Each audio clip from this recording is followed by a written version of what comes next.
Hello everyone, welcome back. I'm Purnima. ఈ ఛానల్లో నేను మన లైఫ్లో హ్యాపీనెస్ని ఇంపాక్ట్ చేసే అన్ని విషయాల మీద వీడియోస్ చేస్తాను. అవి మనం డే టు డే ఫేస్ చేసే ఇష్యూస్ అవ్వచ్చు, లైఫ్లో వన్ టైం తీసుకునే పెద్ద నిర్ణయాలు అవ్వచ్చు. So parenting, health, life style, relationship, spirituality, self development and మన హ్యాపీనెస్కి సంబంధించిన ఎన్నో విషయాల మీద వీడియోస్ ఈ ఛానల్లో ముందు ముందు ఇంకా వస్తాయి. అది నా లైఫ్కి అన్వయించి డిఫరెంట్ టాపిక్స్ మీద షేర్ చేస్తాను. మీకు కనుక ఇంట్రెస్ట్ ఉంటే ఛానల్కి సబ్స్క్రైబ్ చేసుకోండి. నా డైట్ దండయాత్రల గురించి చెప్పాలంటే ఒకసారి ఫ్లాష్ బ్యాక్లోకి వెళ్ళిపోవాలి. సో నా డైట్ జర్నీలో ఫస్ట్ స్టెప్ బోధన్లోని మంతెన్ సత్యనారాయణ గారి ఆశ్రమం నుంచి మొదలైందండి. ఎవరైనా పెళ్ళైన ఫస్ట్ ఇయర్లో హనీమూన్ కోసం కొడైకెనాల్, కులు మనాలి లాంటి ప్లేసెస్కి వెళ్ళి బాగా తిని ఎంజాయ్ చేస్తారు. కానీ నన్ను మా హస్బెండ్ మంతెన్ సత్యనారాయణ గారి ఆశ్రమంకి తీసుకెళ్లారు. ఏప్రిల్లో పెళ్ళి అయితే డిసెంబర్లో. జస్ట్ జోకింగ్ అండి, అది చాలా లైఫ్లో మంచి డెసిషన్. ఎందుకంటే మా హస్బెండ్కి నా హెల్త్ మీద కొంచెం కన్సర్న్ ఉండేది. పెళ్లి టైంకే నాకు థైరాయిడ్, పీసీఓడి ఉండేది. కాబట్టి ముందు ముందు ఏమైనా ప్రాబ్లమ్స్ వస్తాయేమో అని తనకు అనిపించింది. తను చాలా ఒక విజనరీ, అంటే ఏదైనా ప్రాబ్లంకి అది వచ్చాక దాన్ని ఫైట్ చేసే బదులు అది రాకుండానే ప్రొయాక్టివ్గా ఏమైనా చేయగలమా అని తను ఆలోచిస్తారు. సో ఆ ఆలోచనతో నన్ను అక్కడ మంతెన సత్యనారాయణ గారి ఆశ్రమంకి తీసుకెళ్లారు బోధన్లో. సో అక్కడికి వెళ్ళిన తర్వాత నాకు హెల్త్ మీద చాలా అవేర్నెస్ వచ్చింది. అంటే మన ఈటింగ్ హ్యాబిట్స్కి మన హెల్త్కి రిలేషన్ ఉంది అని అసలు అప్పటి వరకు తెలియదు నాకు. అంటే అంత జంక్ తినకపోయినా అసలు రోజువారీ తినే తిండిలో కూడా మనకి హెల్తీ కాదు, దానివల్లే మన ప్రాబ్లమ్స్ వస్తున్నాయి అనేది నాకు అక్కడికి వెళ్ళిన తర్వాత వచ్చిందండి. సో ఎవరైనా డైట్ జర్నీ స్టార్ట్ చేసే ముందు ఫస్ట్ రావాల్సింది హెల్త్ అవేర్నెస్, మన ఈటింగ్ హ్యాబిట్స్ మీద అవేర్నెస్.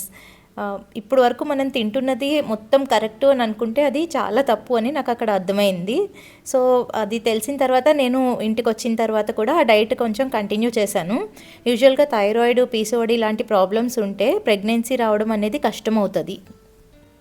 బట్ నేను ఆ ప్రాబ్లం ఏం ఫేస్ చేయలేదు. ఇంటికి వచ్చాక కూడా ఆ డైట్ కంటిన్యూ చేశాను. కాబట్టి ఫస్ట్ టైం మా పాపను కన్సీవ్ అయినప్పుడు అసలు ఏం వెయిట్ చేయకుండా వెంటనే ప్రెగ్నెన్సీ వచ్చింది. So that was so fortunate. అంటే లేకపోతే ఎంత టైం వెయిట్ చేయాల్సి వచ్చేదో. తర్వాత మా పాప పుట్టాక కొన్ని రోజులు ఇంకా డైట్ నేను ఆపేశాను. అది లైఫ్ లాంగ్ కంటిన్యూ చేయలేం కదా. తర్వాత మా బాబు పుట్టాల్సిన టైంలో అప్పుడు మళ్ళీ కొన్ని గైనిక్ ఇష్యూస్ వచ్చినాయి. సో అప్పుడు మా గైనకాలజిస్ట్ నన్ను చూసి, మీకు సెకండ్ ప్రెగ్నెన్సీ కావాలి అంటే వెంటనే ట్రై చేయండి, లేకపోతే మీకున్న సిచ్యుయేషన్కి ఎన్ని ఇయర్స్ పడుతుందో, ఎంత టైం పడుతుందో ప్రెగ్నెన్సీ కన్సీవ్ అవ్వాలంటే అని అన్నారు. సో అప్పుడు ఇంకా మా పాప చిన్నగా ఉంది, నేను ఇంట్లో చేసుకోలేను. కాబట్టి అప్పుడు అగైన్ మళ్ళీ మంతెన సత్యనారాయణ గారి ఆశ్రమంకి వెళ్ళాను. అప్పుడు 1 month ఉన్నాను విజయవాడలో. ఇప్పుడు ఇది చూస్తున్నదేమో బోధన్, తర్వాత విజయవాడ వెళ్ళాను. అక్కడ 1 month ఉండి మళ్ళీ ఇంటికి వచ్చిన తర్వాత అగైన్ కొంచెం డైట్ కంటిన్యూ చేశాక అగైన్ సెకండ్ ప్రెగ్నెన్సీ వెంటనే వచ్చింది. అప్పుడు మా గైనకాలజిస్ట్ చూసి చాలా ఆశ్చర్యపోయారు. అంటే ఏం చేసావు, చాలా రోజులు వెయిట్ చేయాల్సి వస్తుందేమో, మెడికేషన్ స్టార్ట్ చేయాలేమో అని అనుకున్నాను, ఏం చేసావు ఇలా అయింది అని చాలా ఆశ్చర్యపోయారు. సో అది అంత పవర్ఫుల్ డైట్ అండి. నేను చెప్పేది ఏంటంటే ఈ ఒక్కటే డైట్ అని కాదు, అలా మన ఈటింగ్ హ్యాబిట్స్ మనం సరి చేసుకుంటే ఎలాంటి ప్రాబ్లం అయినా మనమే సాల్వ్ చేసుకోగలం అనేది నేను దాని నుంచి తెలుసుకున్న ఒక పెద్ద లెసన్. అది నాకు చాలా కాన్ఫిడెన్స్ ఇచ్చింది హెల్త్ మీద. సో అప్పటి నుంచి నేను ఈ డైట్ జర్నీ అనేది స్టార్ట్ చేశాను. అండ్ ఇది అందరికీ దండయాత్రలే ఉంటుందండి. ఎవరో కొంతమంది వెల్ డిసిప్లిన్డ్, చాలా ఏది ఏమైనా కానీ చేసేయాలి అనే వాళ్ళు కొంతమంది ఉంటారు. వాళ్ళకి తప్ప మిగిలిన వాళ్ళందరికీ ఏదో ఒక కొత్త డైట్ వింటాము, చూస్తాము, దాన్ని స్టార్ట్ చేస్తాము, మళ్ళీ ఫెయిల్ అవుతాము, మళ్ళీ ఏదో ఒకటి మొదలు పెడతాము. సో అది కంటిన్యూ అవుతూనే ఉంటుంది. సో నాకు కూడా అలానే జరిగింది, అలానే జరుగుతుంది కూడా. కర్ణుడి చావుకి 100 కారణాలు అన్నట్టు మన డైట్ ఫెయిల్ అవ్వడానికి అంతకంటే ఎక్కువ కారణాలే ఉంటాయి. ఒకసారి మనం ఎక్కడికో వెళ్తాం, లేకపోతే మన ఇంటికి ఎవరో వస్తారు, లేకపోతే పిల్లల పని ఒకరోజు. కార్పొరేట్ జాబ్స్ చేసే వాళ్ళకైతే late night meetings, team outings, ఇలా రకరకాల కారణాలు ఉంటాయి. వాటి మధ్యలో మన వీక్నెస్లు కొన్ని. సో ఒకటి కాదండి, చాలానే ఉంటాయి. పెళ్ళైన తర్వాత, రెస్పాన్సిబిలిటీ స్టార్ట్ అయిన తర్వాత డైట్ చేయాలంటే అంత ఈజీ ఏమి కాదు. సో వీటన్నిటి మధ్యలోంచి నేను ఒక మధ్యస్థమైన మార్గం తెలుసుకున్నాను. ఎలాంటి డైట్ చేయాలనుకున్నా నాకు ఒక 60% మాత్రమే పాసిబుల్ అవుతుంది. అది ఏదైనా కానీ రేపటి నుంచి ఇది తిందాం అని ఫిక్స్ అయితే అది వీక్లో ఒక 60% మాత్రమే నేను చేయగలుగుతాను. దాన్ని నేను యాక్సెప్ట్ చేయాలి అనేది నేను తెలుసుకున్నాను. అండ్ బిలీవ్ మీ అండి, ఇలా కనుక మనం ఒక మైండ్‌లో రాజీకొచ్చేస్తే నేను ఇంతే చేయగలను, 60% మాత్రం చేస్తాను, 100% నాకు అవ్వదు నా పరిస్థితుల్లో అని ఫిక్స్ అయితే మనకి ఫ్రస్ట్రేషన్ రాకుండా ఉంటదండి ఫస్టు. అందరి మీద, పరిస్థితుల మీద కోపం రాకుండా ఉంటది. అరే! నాకు ఈ బాధ్యతలు ఉన్నాయి. నేను అనుకున్నది చేయలేకపోతున్నాను అని కోపం రాకుండా ఉంటది మనకి. మనకి రావాల్సిన టైంలోనే ఆ బుద్ధి రాలేదు కాబట్టి, ఇప్పుడు తప్పదండి ఆ ఫెయిల్యూర్స్ మళ్ళీ స్టార్ట్ చేయడము అనేది తప్పదు. దాంట్లో మనం కాన్ఫిడెన్స్ లూజ్ అవ్వద్దు. ఆ 60%తో స్టార్ట్ చేసినా హెల్త్‌లో 30, 40% ఇంప్రూవ్‌మెంట్ కనిపిస్తది. నేను అంతే చేస్తానండి. నాకు కూడా డే టు డే సిట్యుయేషన్స్ ఉంటాయి కదా! ఒక్కొక్కసారి పిల్లల పనులుంటాయి అనుకోకుండా. నేను ఒకటి ప్లాన్ చేసుకుంటే వేరే పని వచ్చి పడతది. ఒక్కొక్కసారి ఫంక్షన్‌కెళ్ళాల్సొస్తది. ఒక్కోసారి మన ఇంటికొస్తారు. లేదా కార్పొరేట్ జాబ్ చేసేవాళ్ళైతే టీమ్ ఔటింగ్స్ ఉంటాయి. లేట్ నైట్ డిన్నర్స్ ఉంటాయి. రకరకాల కారణాలు ఉండొచ్చు. సో, అందులో కొంచెం మనం స్పృహతో ఉంటే సరిపోతది. సపోజ్ ఒక పూట ఏ ఫంక్షన్‌లోనో ఎక్కువ తినేస్తే లంచ్‌లో, ఆ రోజు డిన్నర్ స్కిప్ చేయొచ్చు. లేకపోతే ఆ రోజు మధ్యాహ్నం హెవీ మీల్ తింటాము అంటే మార్నింగ్ బ్రేక్‌ఫాస్ట్‌లో ఇలా ఓట్స్ లాంటిది ఏమైనా లైట్‌గా తినొచ్చు. సో, ఒక్కసారి కాన్షియస్ అయితే ఏం చేయాలి అనేది మనకి ఆటోమేటిక్‌గా తెలుస్తది. ఒక్కసారి మీరు సెర్చ్ చేస్తే యూట్యూబ్‌లో, సోషల్ మీడియాలో చాలా ఇన్ఫర్మేషనే ఉంటది. నేను అలానే రకరకాల డైట్స్ ఎక్స్‌ప్లోర్ చేసి నా డైట్‌లో చాలా చేంజెస్ చేసుకున్నాను. ఒక్కొక్కసారి రాగి జావ తాగడము, ఒక్కొక్కసారి ఇలా ఓట్స్ తినడము, ఒక్కొక్కసారి మధ్యాహ్నం మిల్లెట్స్ తినడము అన్నం బదులు. అలా ఏదో ఒక చేంజ్. అది చూసి మన ఇంట్లో వాళ్ళు, మన చుట్టూ ఉన్నవాళ్ళు అంటూ ఉండొచ్చు. ఎప్పుడు ఏదో ఒకటి చేస్తది అని అంటూ ఉండొచ్చు. దానికేం మనం చిన్నబుచ్చుకోక్కర్లేదండి. ఏదో ఒకటి చేస్తున్నామని గర్వంగా ఫీల్ అవ్వాలి. అసలు చేయని దానికంటే ఏదో ఒకటి నా హెల్త్ కోసం నేను చేస్తున్నాను అని మనం గర్వంగా ఫీల్ అవ్వాలి. మీరు అబోవ్ 25 అయ్యుండి ఇప్పటివరకు మీ డైట్‌లో ఎలాంటి చేంజెస్ చేసుకోకపోతే ఇట్స్ హై టైమ్ అండి. 30 నుంచే హెల్త్ ప్రాబ్లమ్స్ రావడం స్టార్ట్ అవుతున్నాయి. ఎవరైనా చేసుకునుంటే మీరెలాంటి చేంజెస్ చేసుకున్నారు? మీరు ఎలాంటి డైట్ టిప్స్ ఫాలో అవుతారు అనేది కామెంట్స్‌లో షేర్ చేయండి. మిగిలిన వాళ్ళకి హెల్ప్ అవుతది. సో, ఈ డైట్ జర్నీలో నేను ఎక్స్‌ప్లోర్ చేసిన ఇంకొక డైట్ ఇంటర్మిటెంట్ ఫాస్టింగ్ అండి. సో, అది నాకు చాలా బాగా సూట్ అయింది. అంటే దాన్ని కొంచెం నాకు తగ్గట్టు నేను మోడిఫై చేసుకున్నాను. ప్యూర్‌గా ఇంటర్మిటెంట్ ఫాస్టింగ్ అని చెప్పలేము.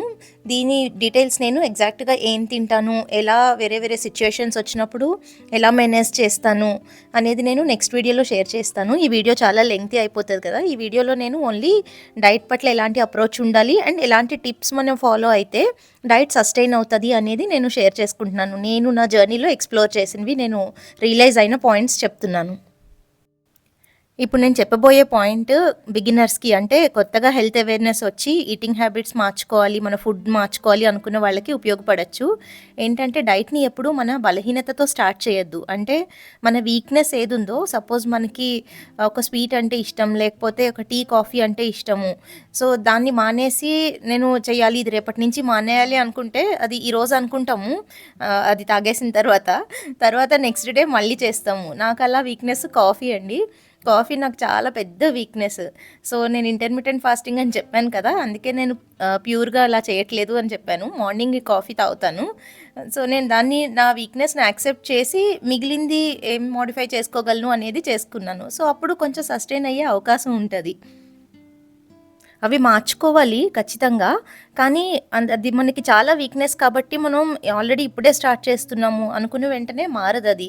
అప్పుడు చాలా ఫ్రస్ట్రేషన్ ఒస్తది అగైన్ నేను చేయలేకపోతున్నాను అని మళ్ళీ మామూలుగా తినేస్తూ ఉంటాం. అసలేమి చేయకుండా ఉండిపోతాము. సో, దానికంటే మీకేది చాలా వీక్‌నెస్ ఉందో దాన్ని కంటిన్యూ చేస్తూ కొంచెం లిమిట్ చేసుకోండి వీలైతే. దాన్ని కంటిన్యూ చేస్తూ వేరేవి మీరు ఏది ఈజీగా చేయగలరు అనేది మోడిఫై చేసుకోవచ్చు. తర్వాత మనం ఒక హెల్తీ ఫుడ్ హ్యాబిట్స్ మెయింటైన్ చేయాలి. ఒక డైట్‌ని చాలా ఎక్కువ రోజులు చేయాలి అంటే వెయిట్ మీద ఎక్కువ దృష్టి పెట్టకపోవడమే మంచిది. వెయిట్ కంపల్సరీ తగ్గాలి. హెల్త్ ప్రాబ్లమ్స్ రాకుండా ఉండాలంటే వెయిట్ తగ్గాలి. కానీ ఊరికే వెయిట్ చెక్ చేసుకొని ఒక వారం రోజులు చేసి వెయిట్ తగ్గానా లేదా అని అనుకునే బదులు నేను హెల్తీగా తింటున్నానా లేదా? దీంతో నా రెస్పాన్సిబిలిటీస్, నా పనులు నేను సక్రమంగా చేసుకోగలుగుతున్నానా లేదా? ఇదివరకటి కంటే నేను యాక్టివ్‌గా అయ్యానా లేదా? ఆ పారామీటర్స్‌ని మనం ఫిక్స్ చేసుకుంటే రిజల్ట్ అనేది ఎక్కువ కనిపిస్తది. అండ్ మనం ఇంకా మోటివేషన్ ఒస్తది. ఎందుకంటే వెయిట్ తగ్గడం అనేది ఫస్ట్ 3 కేజెస్ చాలా ఈజీగా తగ్గుతారు. తరువాత తగ్గడం అనేది కష్టం. కాబట్టి దాన్ని ఊరికే చెక్ చేసుకోవద్దు. హెల్త్ బావుందా లేదా? నా పనులు నేను రెస్పాన్సిబిలిటీస్ ముఖ్యమండి. బరువు కాదు బాధ్యత. నా పనులు నేను విసుక్కోకుండా, కోపం లేకుండా మంచిగా పీస్‌ఫుల్‌గా అటెండ్ అవ్వగలుగుతున్నానా లేదా అనేది మోర్ ఇంపార్టెంట్. ఇది ఎందుకు చెప్తున్నాను అంటే ఇప్పటి వరకు నేను చెప్పిన అప్రోచ్‌తో, ఈ టిప్స్‌తో మనమేమి మెరుపు తీగల్లాగా అయిపోము. కానీ మనం ఇదివరకటి కంటే మన హెల్త్ ఇంప్రూవ్ అవుతది. మనం బెటర్‌గా పని చేసుకోగలుగుతాము. మన రెస్పాన్సిబిలిటీస్‌ని హ్యాపీగా ఫుల్‌ఫిల్ చేయగలుగుతాము. ఇప్పుడు మీరు నన్ను చూసారంటే నేనేమి లీన్‌గా ఉండను. ఒబెస్ సైడే ఉంటాను. కానీ నేనెక్కడ నా పనులు చేసుకోవడానికి ఇబ్బంది పడను. అండ్ ఒక గత 10 ఇయర్స్ నుంచి నేను హాస్పిటల్స్ చుట్టూ తిరిగింది లేదు క్రానిక్ ప్రాబ్లమ్స్ గురించి. ఏవైనా చిన్న చిన్నవి డెంటల్ అని, ఐ అని ఇలాంటి వాటికి వెళ్ళానేమో కానీ but hormonal issues, gynaec issues కొన్ని మేజర్ ప్రాబ్లమ్స్ ఉంటాయి కదా! సో, అలాంటివి రాలేదు. అండ్ నా థైరాయిడ్ డోసేజ్ తగ్గింది. ఈ అప్రోచ్‌తోనే జస్ట్ 60% చేస్తూ ఉంటేనే నాకు చాలా ప్రాబ్లమ్స్ సాల్వ్ అయినియి. ఇంకా దాన్ని బెటర్ చేసుకుంటున్నాను. ఇప్పుడు కొంచెం సస్టైన్ అయింది కాబట్టి, ఇప్పుడు నేను ఇంకొంచెం నేను నా డైట్‌లో చేంజెస్ చేసుకోవచ్చు. సో, అవన్నీ కూడా నేను చేసినప్పుడు మీతో షేర్ చేసుకుంటాను. సో, ఇవన్నీ మేము ఫాలో అవ్వలేము. అసలు నేనున్న పరిస్థితుల్లో నాకు ఏది అవ్వదు. నా కోసం నేను ఏది చేసుకోవడానికి అవ్వదు అని అనుకుంటే, అట్‌లీస్ట్ ఒక తారక మంత్రం ఒకటి ఉందండి. అదేంటంటే వారానికి ఒక రోజైనా, 10 రోజులకి ఒక రోజైనా ఉపవాసం చేయడం ఆర్ ఇంటర్మిటెంట్ ఫాస్టింగ్ చేయడము. అంటే రోజు 16 అవర్స్ గ్యాప్ తినకుండా ఉండడము. ఏదో ఒక టైప్‌లో లోపలికి ఫుడ్‌ని పంపించకుండా ఉంటే బాడీ దాన్ని అది రిపేర్ చేసుకుంటది. వారానికి ఒక్క రోజు చేసినా చాలండి. దాంతో కూడా హెల్త్ అగైన్ 30-40% ఇంప్రూవ్ అవుతది. ఉపవాసం అన్నాను కదా అని టిఫిన్‌లు తినేసి ఉపవాసం కాదండి. కొన్ని వారాలుంటాయి కదా! ఫ్రైడే, సాటర్డే లేకపోతే ఏమైనా పూజలు, వ్రతాలు అయినప్పుడు యూజువల్‌గా చేస్తూ ఉంటారు. ఏంటంటే నైట్ టిఫిన్ తినేస్తారు, పొద్దున్న టిఫిన్ తింటారు ఆర్ ఫ్రూట్స్ తింటారు, టీలు తాగుతారు. దాన్ని ఉపవాసం అంటారు. అలాంటి దాని గురించి కాదు నేను చెప్పేది. జస్ట్ వాటర్ తీసుకోవడం, లేకపోతే లెమన్ హనీ వాటర్ తీసుకోవడం ఇలాంటి ఉపవాసం చేసి చూడండి 10 డేస్‌కి ఒక్కసారైనా. హెల్త్ ఎంత ఇంప్రూవ్ అవుతదో ఒక 2, 3 మంత్స్ చేసి చూడండి. ఇంకొక చాలా ఇంపార్టెంట్ పాయింట్ అండి. ఎలాంటి డైట్ అయినా, ఫాస్టింగ్ అయినా, దేనికైనా మీ బాడీ ఎలా రెస్పాండ్ అవుతుంది అనేది చూసుకొని చేయండి. గుడ్డిగా ఏ డైట్‌ని ఫాలో అవ్వద్దు ఎవరు చెప్పారనైనా. సో, ఒక సగటు మనిషి డైట్ జర్నీ అండి అది. అది హౌస్ వైఫ్ అవ్వచ్చు, వర్కింగ్ విమెన్ అవ్వచ్చు, వర్కింగ్ మెన్ అవ్వచ్చు.